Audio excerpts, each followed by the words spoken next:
Hello दोस्तों, मेरा नाम है सागर और आप देख रहे हैं एग्जाम्स हब चैनल। दोस्तों आज के इस वीडियो में हम आपके लिए लेकर आए हैं नवोदय विद्यालय समिति की तरफ से परमानेंट नॉन टीचिंग वैकेंसीज। और दोस्तों यहाँ पर मैं आपको बता दूं कि इसकी डेट को अभी और एक्सटेंड किया गया है। अभी इसकी जो डेट फिलहाल थी वो 30 अप्रैल तक थी और यहाँ पर जो लास्ट डेट है उसको एक्सटेंड करके 7 मई तक कर दिया गया है।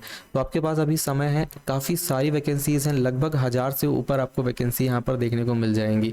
तो जो भी लोग इंटरेस्टेड हैं इसमें एप्लीकेशन कर सकते हैं। आपको बताएंगे किस पोस्ट के लिए कितनी वैकेंसी हैं, कैसे आपको एप्लीकेशन करना है वो भी मैं आपको इसी वीडियो में बता दूंगा।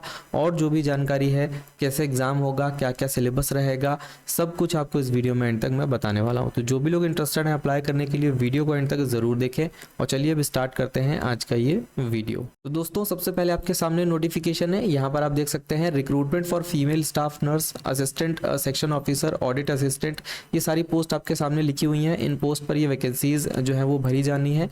अब यहाँ पर आप देख सकते हैं, इसमें आप देखेंगे तो इसमें कुछ दो कैडर इनके यहाँ पे चलते हैं। एक आपका HQ और RO कैडर है, जिसके अंडर में आप देख सकते हैं ये ऊपर वाली वैकेंसीज हैं, और JNV कैडर के अंडर में ये वाली वैकेंसीज हैं। ठीक है, अब यहाँ पर आप देखेंगे तो वैकेंसीज की बात करें तो female staff nurse group b की जो वैकेंसीज हैं उसमें टोटल 121 वैकेंसी अवेलेबल हैं।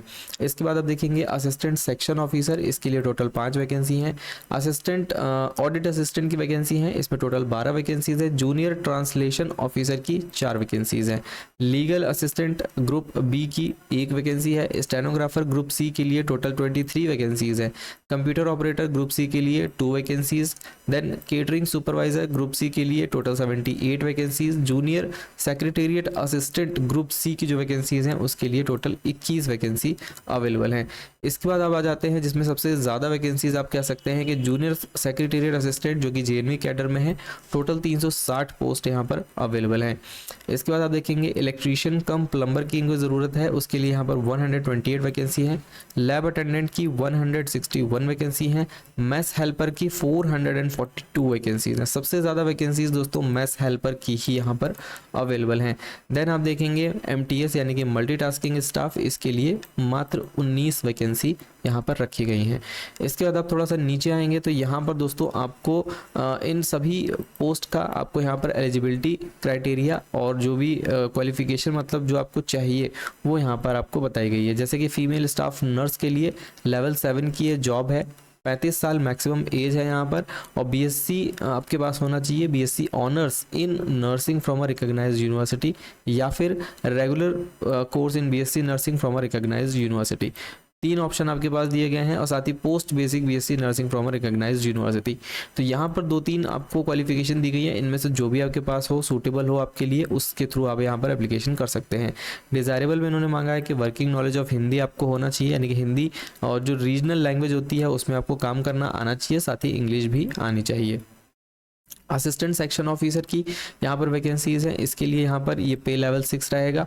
एसेंशियल क्वालिफिकेशन यहाँ पर सिर्फ और सिर्फ बैचलर्स डिग्री आपसे मांगी गई है, और 3 साल का experience in administrative financial matters in central government आपके पास होना चाहिए। इसके बाद आप देखेंगे ऑडिट असिस्टेंट की वैकेंसीज हैं, लेवल 6 की हैं। इसमें आपसे मात्र BCom मांगा गया है और डिज़ायरेबल में 3 साल का एक्सपीरियंस मांगा गया है। फिर आप देखेंगे जूनियर ट्रांसलेशन ऑफिसर, इसके लिए यहाँ पर काफ़ी सारी वैकेंसीज का ऑप्शन है आपके पास, यहाँ पर और करके लिखा हुआ है। तो जिस पे भी आप सूटेबल होते हो उसके थ्रू आप यहाँ पर एप्लीकेशन कर सकते हैं। मैक्सिमम एज आपकी 32 ईयर्स से ज़्यादा नहीं होनी चाहिए। ठीक, लीगल असिस्टेंट की वैकेंसी है यहाँ पर, इसमें 23 से 35 साल के बीच एप्लीकेशन कर सकते हैं। एसेंशियल क्वालिफिकेशन और डिज़ायरेबल मांगा गया है यहाँ पर।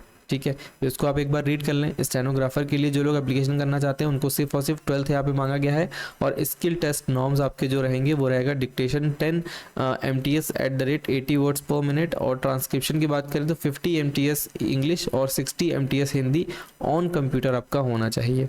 ठीक है, देन कंप्यूटर ऑपरेटर की वैकेंसी है, 18 से 30 साल की जो है इसमें मांगी गई है, जिसमें आप देख सकते हैं BCA BSc कंप्यूटर साइंस आपके पास होना चाहिए, तो वो लोग यहाँ पर एप्लीकेशन कर सकते हैं। केटरिंग सुपरवाइजर की यहाँ पे वैकेंसी है, जिसमें आप देख सकते हैं लेवल 4 है और मैक्सिमम 35 ईयर्स यहाँ पे मांगा गया है। जूनियर सेक्रेटेरिएट असिस्टेंट 18 से 27 साल, लेवल 2 की जॉब है। और यहाँ पर आपसे सिर्फ और सिर्फ 12th मांगा जाता है और आपके पास टाइपिंग स्पीड अच्छी होनी चाहिए, वो लोग यहाँ पर एप्लीकेशन कर सकते हैं। डिज़ायरेबल में कुछ चीज़ें मांगी गई हैं, एक बार आप इसको रीड कर लें, अगर है तो अच्छी बात है, नहीं है तो कोई ऐसा इशू नहीं है। देन इसके बाद आप देखेंगे junior secretariat assistant JNV cadre, इसमें आपके लिए लेवल 2 की ये जॉब है, 18 से 27 साल इसमें भी मांगा गया है। और नंबर ऑफ वैकेंसीज़ को देखने के लिए आप यहाँ पर ऊपर विजिट कर लीजिए, इसी PDF में आपको नंबर ऑफ वैकेंसीज़ भी पता चल जाएंगी। इलेक्ट्रीशियन कम प्लम्बर की यहाँ पे वैकेंसीज़ हैं, जिसके लिए 18 से 40 हज़ार रुपये वो पे कर रहे हैं, ठीक। इसके बाद आप देखेंगे लैब अटेंडेंट के लिए 18 से 30 साल की एज है, 10th पास आप होने चाहिए या फिर आपके पास डिप्लोमा होना चाहिए इन लेबोरेटरी टेक्निक में, और साथ ही 12th class with science stream आपके पास होना चाहिए। तो इस बात का ध्यान रखिएगा, स्ट्रीम आपकी बदलनी नहीं चाहिए, ठीक है, साइंस स्ट्रीम ही रहे आपकी, तो ही आप यहाँ पर एप्लीकेशन कर सकते हैं। 18 से 30 साल एज यहाँ पर भी इन्होंने मांगी है।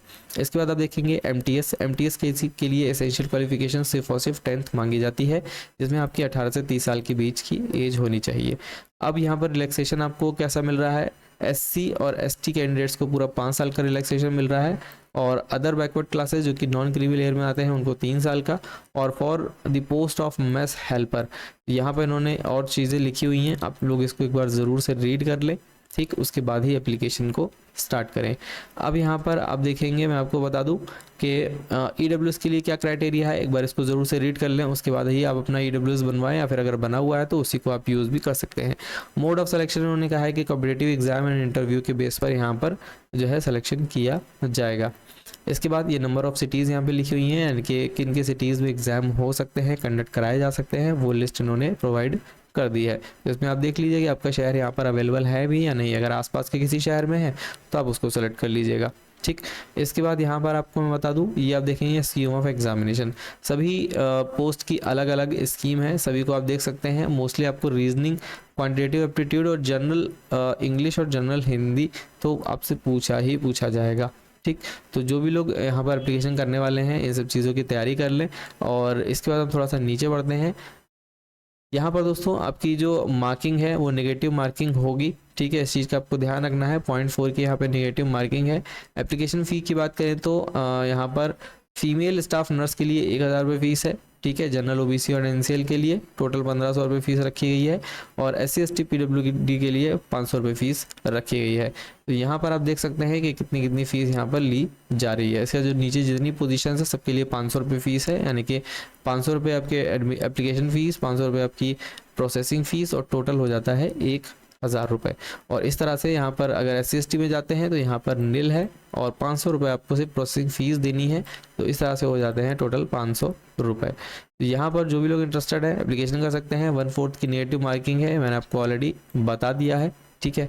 तो जो भी लोग इंटरेस्टेड हैं अप्लाई करिए। 7 दिन का समय है, 7 दिन भी नहीं रह गए दोस्तों, मात्र 5 दिन रह गए हैं अब, ठीक है। तो जो भी लोग इंटरेस्टेड हैं अप्लाई करिएगा। और इसी तरह की regular teaching, non teaching vacancies और PhD एडमिशन के लिए चैनल को सब्सक्राइब जरूर करें। मिलते हैं किसी अगले वीडियो में अगली वैकेंसी अभी PhD एडमिशन के साथ में, तब तक के लिए टेक केयर एंड जय हिंद।